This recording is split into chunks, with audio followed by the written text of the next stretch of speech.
हाय ट्वेल्थीज।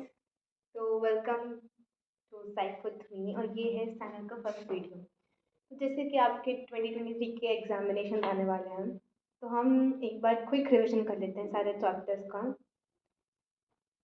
सो हाय, और मेरा नाम विदुषी सोनकर है और मैं अभी DU से साइकोलॉजी ऑनर्स कर रही हूँ। तो कमिंग टू द चैप्टर, हमारा फर्स्ट चैप्टर है वेरिएशन इन साइकोलॉजिकल एट्रीब्यूट्स। तो वेरिएशंस क्या है साइकोलॉजिकल एट्रीब्यूट्स में और क्या है साइकोलॉजिकल एट्रीब्यूट्स, उसे जानने से पहले हम ये जान लेते हैं कि वेरिएशंस क्यों ज़रूरी होता है। तो कैसे लगेगा अगर आपकी मम्मी आपको रोज़ दाल चावल दें रात में, या रोज़ दाल रोटी दें, या पूरा वर्ड एक ब्लैक एंड वाइट पिक्चर की तरह होता है, या सब कुछ रेड कलर का होता है, या सब कुछ वाइट कलर का होता है। कैसा लगता है? अच्छा नहीं लगता ना। So variations add beauty, they add beauty, ताकि चीज़ें हमें पसंद आए, हमें अच्छी लगें। तो हमारे बिहेवियर पर दो चीज़ों का इन्फ्लुएंस होता है, दो फैक्टर्स होते हैं जो इन्फ्लुएंस करते हैं हमारे बिहेवियर। पहला, हमारे अपने खुद के ट्रेड्स, अपने पर्सनल ट्रेड्स जो हमारी पर्सनालिटी के ट्रेड्स होते हैं। और दूसरा, सिचुएशनल फैक्टर्स, हम किस सिचुएशन में हैं वो डिसाइड करते हैं कि हम कैसे एक्ट कर रहे हैं। पर्सनल ट्रेड्स, आपकी फ्रेंड आपसे अलग होंगी, हम सब एक दूसरे से कम्प्लीटली अलग होते हैं, हम सबकी पर्सनालिटी एक दूसरे से कम्प्लीटली अलग होती है। क्यों? हमारे ट्रेड्स की वजह से। अगर एक ही सिचुएशन में हैं हम, तो हम क्यों अलग अलग एक्ट कर रहे हैं? अपने पर्सनल ट्रेड्स की वजह से। और दूसरा फैक्टर आता है सिचुएशनल फैक्टर, सिचुएशंस की वजह से हम एक्ट करते हैं, हम बाउंड हो जाते हैं कि हम वैसे ही एक्ट करें। That is situation. तो उसके बाद next topic is individual differences. अगर बुक की डेफिनेशन से जाएं, distinctiveness and variations among peoples behaviour and characteristics. इसका मतलब मेरी पर्सनालिटी के खुद के ट्रेड्स जो मुझे दूसरों से अलग करते हैं, मेरे बिहेवियर में जो आते हैं traits, that is individual differences, वो इंडिविजुअल डिफरेंसेस क्रिएट करते हैं।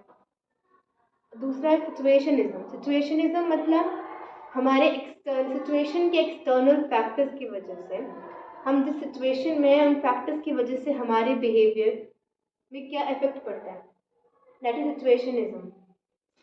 इसका एग्जाम्पल ये हो सकता है, जैसे आप अपने भाई बहन के साथ घर पे हों, अब आपको परेशान कर रहे हो, डिस्टर्ब कर रहे हो, तो आप उन्हें डांट देते हैं, उन पर चीख देते हैं, उनको बोल देते हैं कि जाओ भी भाड़ में जाओ, तुम बाद में बात करते हैं। और अगर वही आप दोनों किसी एक फॉर्मल सेटिंग पे हों, या कहीं मेट्रो स्टेशन पर हों, जहाँ पे भी वो आपको इरिटेट कर रहा हो, या आप किसी क्लास में हो, किसी डांस क्लास में हो जहाँ पे आप दोनों ही सीखने गए हो, आपके सामने आपके टीचर हो, वो आपको तब भी परेशान कर रहा होगा, तब आप उस पर सीखेंगे नहीं, आप सिचुएशन की वजह से बाउंड हो जाएंगे कि अगर मैंने यहाँ पे डांट दिया इसे, डांट मेरी पड़ जाएगी खुद से। तो सिचुएशनिज्म, सिचुएशनल फैक्टर्स का हम पर इन्फ्लुएंस होता है। नेक्स्ट टॉपिक है असेसमेंट। असेसमेंट क्या होता है? Assessment is measurement of psychological attributes. ये देखना कि कोई साइकोलॉजिकल एट्रीब्यूट कितना है हमारे अंदर, है भी कि नहीं, दैट इज असेसमेंट। ये किसी भी प्रोसेस का फर्स्ट स्टेप होगा। और असेसमेंट हम मल्टीपल मेथड से करते हैं। ऐसा नहीं कि अगर हमने कोई इंटेलिजेंस टेस्ट ले लिया और हमने उसका रिजल्ट देख लिया तो हम ये डिक्लेयर कर देंगे कि वो पर्सन इतना इंटेलिजेंट है या उसमें इतनी इंटेलिजेंस है। ऐसा कभी नहीं होता, हम मल्टीपल मेथड्स यूज़ करते हैं। हमने एक बार ऑब्जर्वेशन से किया होगा, फिर हम एक बार किसी क्वेश्चन के थ्रू उसको असेस करेंगे। तो असेसमेंट यूज मल्टीपल मेथड्स। किसी भी चीज़ को डिक्लेयर करने के लिए ये मल्टीपल मेथड यूज करेगा, और हम तभी डिक्लेयर करेंगे कि कोई एट्रीब्यूट एग्जिस्ट करता है कि नहीं उस इंडिविजुअल में, जब वो साइंटिफिकली टेस्ट हुआ हो। तो इसीलिए असेसमेंट, अब इसके भी दो टाइप्स होते हैं, फॉर्मल और इनफॉर्मल।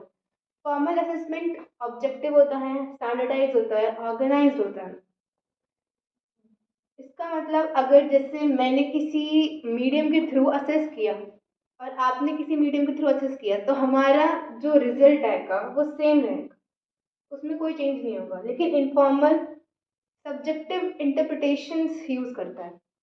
जैसे अगर हमारे घर पे कोई आता है या हम किसी से पहली बार मिलते हैं तो वो हमारे बारे में कुछ जजमेंट्स पास करता है। जैसे ये बहुत एक्सट्रोवर्ट है, ये बहुत काम है, ये बहुत पेशेंट है। तो कर तो वो भी असेसमेंट ही रहा है, वो नाप रहा है साइकोलॉजिकल एट्रीब्यूट्स की हम कितने इंट्रोवर्ट हैं क्या हैं, लेकिन वो सब्जेक्टिव है। हो सकता है उसकी इंटरप्रिटेशन कुछ अलग हो, किसी और की कुछ अलग हो। तो ये इनफॉर्मल असेसमेंट हो गया। लेकिन फॉर्मल इज साइंटिफिक असेसमेंट। हम जब भी साइंटिफिकली साइकोलॉजिकली किसी चीज़ को असेस करेंगे तो हम साइकोलॉजिस्ट फॉर्मल असेसमेंट को यूज़ करते हैं, इनफॉर्मल हम असेसमेंट यूज़ नहीं करें। तो अब बात करते हैं मेथड्स ऑफ असेसमेंट की, कि अब हमने जान तो लिया असेसमेंट क्या होता है, अब हम कैसे असेस करेंगे। और ये मेथड्स फॉर्मल असेसमेंट के मेथड है जो साइकोलॉजिस्ट यूज़ करते हैं। तो पहला है साइकोलॉजिकल टेस्ट। साइकोलॉजिकल टेस्ट एक ऑब्जेक्टिव और स्टैंडर्डाइज मेजर होता है असेसमेंट का। इसमें हम क्वेश्चनर्स के थ्रू या किसी ये भी 3 तरह के होते हैं जो हम आगे पढ़ेंगे चैप्टर 2 में। इंडिविजुअल और ग्रुप के बेसिस पे भी होता है, वर्बल नॉन वर्बल हो सकता है, परफॉर्मेंस टेस्ट हो सकते हैं। तो साइकोलॉजिकल टेस्ट एक ऑर्गेनाइज स्ट्रक्चर्ड टेस्ट होता है, एक स्टैंडर्डाइज टेस्ट जिसके स्कोर्स कंसिस्टेंट होंगे, रिलायबल होंगे, वैलिड होंगे। दूसरा है interview. Interview face to face conversation के थ्रू हम असेस करने की कोशिश करते हैं। ये स्ट्रक्चर्ड हो सकता है, स्ट्रक्चर्ड हो सकता है। स्ट्रक्चर्ड में जो इंटरव्यूअर और इंटरव्यू में जो कम्युनिकेशन होता है वो काफ़ी स्ट्रक्चर्ड होता है। इसमें जो इंटरव्यू ले रहा है वो पहले से क्वेश्चन सेट रखता है कि मुझे ये पूछना है। तो ये काफ़ी स्ट्रक्चर्ड सा, काफ़ी एक प्रेडिक्टेबल सा जो कम्युनिकेशन होता है, असेसमेंट होता है, वो स्ट्रक्चर्ड में होता है। अनस्ट्रक्चर्ड में कम्युनिकेशंस, वो क्वेश्चंस जो पूछने हैं इंटरव्यू लेने वाले को, उसके पास क्वेश्चंस रेडी नहीं होते हैं, तो ये अनस्ट्रक्चर्ड हो गया। ये भी 4 तरह से हो सकता है, individual to individual, individual to group, group to group और ग्रुप टू इंडिविजुअल। थर्ड है केस स्टडी। कभी ना कभी कोई ना कोई ऑटोबायोग्राफी पढ़ी होंगी, तो वो क्या होती है, वो सब केस स्टडीज ही होती हैं। किसी एक इंसान का, किसी एक पर्सनालिटी का डिटेल्ड इन डेप्थ स्टडी इस केस स्टडी। इसके साथ ये इशू आ जाता है कि ये जनरलाइज नहीं हो सकता है जिस एक हमारी, जैसे मेरी लाइफ में जो सिचुएशंस हों, जो मेरे ट्रेड्स हों, या जो भी मेरे केस स्टडी में हो वो किसी और पे इम्प्लीमेंट ना हो, इसमें जनरलाइजेशन का इशू आता है। Fourth observation. ऑब्जर्वेशन में जो साइकोलॉजिस्ट होते हैं या जो स्टडी कर रहा होता है वो पार्टिसिपेंट को, जिसको ऑब्जर्व करना है, उसको ऑब्जर्व करेगा, उसके बिहेवियर ट्रेट्स को, वो कैसे उठ रहा है, कैसे बैठ रहा है, उसकी छोटी छोटी चीज़ें नोटिस करेगा। इस ये भी 2 तरह से हो सकता है, पार्टिसिपेंट और non participant observation. Participant observation में जो ऑब्जर्व कर रहा है वो खुद उसी सिचुएशनल सेटिंग का पार्ट होगा जिसमें जिसको वो ऑब्जर्व कर रहा है वो है।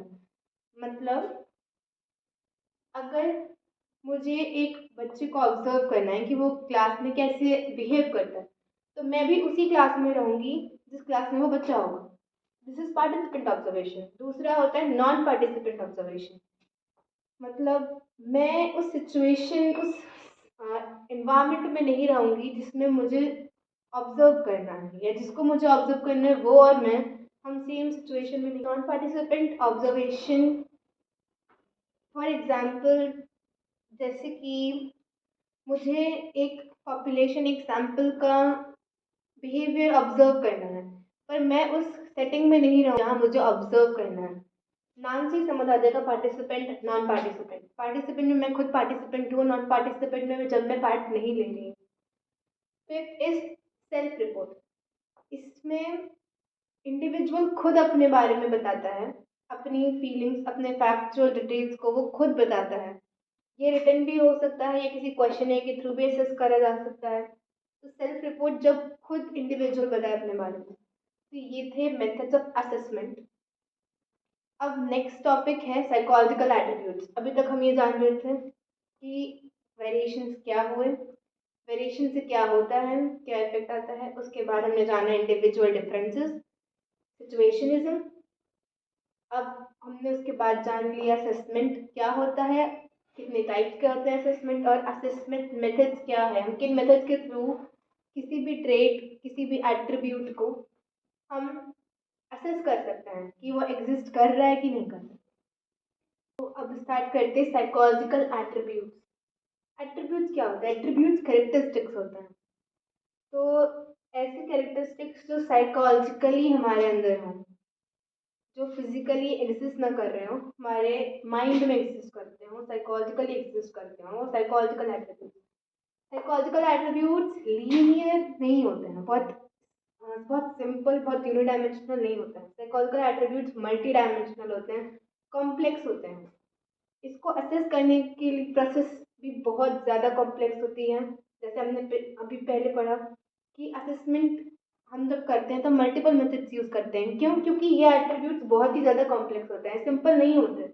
हमें एक बार टेस्ट करने पे, या एक बार जैसे ब्लड टेस्ट होता है तो एक बार सैंपल को टेस्ट कर लिया तो हम बता देते हैं कि ये है, बट जो चीज़ फिजिकली है ही नहीं तो हम उसे कैसे एक बार में असेस कर सकते हैं। Psychological attributes are multidimensional and complex. इसमें पहला एट्रीब्यूट है इंटेलिजेंस। इंटेलिजेंस मतलब समझ, चीज़ों को समझने की कैपेबिलिटी इज इंटेलिजेंस। बुक की definition is global capacity to understand the world, think rationally and use available resources effectively. तो इंटेलिजेंस का मतलब होता है कि हम चीज़ों को कैसे समझ रहे हैं, और जब हम में चैलेंजेस आ रहे हैं तो हम उन चीज़ जो हमने समझा है उसका यूज़ करके हम सोल्यूशंस कैसे फाइंड करते हैं। उसके बाद आता है एप्टीट्यूड। एप्टीट्यूड मतलब क्षमताएं, अंडरलाइन पोटेंशियल, जो हमें क्या पोटेंशियल है चीज़ों को करने का। एप्टीट्यूड टेस्ट जो होते हैं वो ये बताते हैं कि अगर हमें एक इन्वायरमेंट, ऐसे इन्वायरमेंट में रखा जाए जहाँ पे हमें अच्छे से ट्रेनिंग मिल रही हो, सब कुछ बहुत अच्छा हो, पॉजिटिव रीइंफोर्समेंट मिल रही है, पॉजिटिव इन्वायरमेंट हो, तो हम क्या अचीव कर सकते हैं, तो वो बताते हैं एप्टीट्यूड टेस्ट। उसके बाद आता है इंटरेस्ट, हमारे प्रेफरेंसेस, हम चीज़ें क्या प्रेफर करते हैं। हमारा इंटरेस्ट पढ़ाई में है कि स्पोर्ट्स में, हमारा इंटरेस्ट मूवीज़ में है कि बुक्स में, तो वो इंटरेस्ट है। Fourth attribute personality. पर्सनालिटी मतलब इंड्योरिंग कैरेक्टरिस्टिक्स, जो हमारे अंदर खुद के कैरेक्टरिस्टिक्स हों, जो सिचुएशन के साथ बदले ना, स्टेबल रहें, उनको कहते हैं पर्सनालिटी। इसको हिंदी में समझने के लिए व्यक्तित्व आप समझ सकते हैं। जैसे किसी इंडिविजुअल की अपनी पर्सनालिटी होती है, अपने ट्रेट्स होते हैं। कोई इंट्रोवर्ट हो सकता है, कोई एक्सट्रोवर्ट हो सकता है, कोई अग्रेसिव हो सकता है। तो उसके बाद आता है fifth trait, that is value. Fifth attribute is value. Values होते हैं किसी भी एक आइडियल मोड के लिए, जो हमारे बिलीव्स होते हैं। जितनी भी चीज़ें, जैसे हमें ऐसे करना चाहिए, यहाँ जाना चाहिए, ऐसे उठना चाहिए, ऐसे बैठना चाहिए, चीज़ें ऐसे करनी चाहिए, चाहिए चाहिए वाला जितने भी चीज़ें होती हैं, दैट इज वैल्यूज। इसी के साथ साइकोलॉजिकल एट्रीब्यूट्स यहीं ख़त्म होते हैं। एंड आई होप ये वीडियो आपको अच्छा लगा हो। तो मिलते हैं नेक्स्ट टॉपिक में, और जल्दी जल्दी नेक्स्ट टॉपिक रिवाइज करते हैं। उसके बाद फिर आप कमेंट कर सकते हैं कि आप उसमें क्या समझ नहीं आया है। तो कमेंट बॉक्स में बताइए आपको वीडियो कैसा लगा, समझ नहीं आया, क्या आया समझ। और अगर आपको नोट्स चाहिए तो वो भी आप मुझे बता सकते हैं कमेंट सेक्शन में, ताकि फिर मैं नोट्स अपलोड कर दूँ।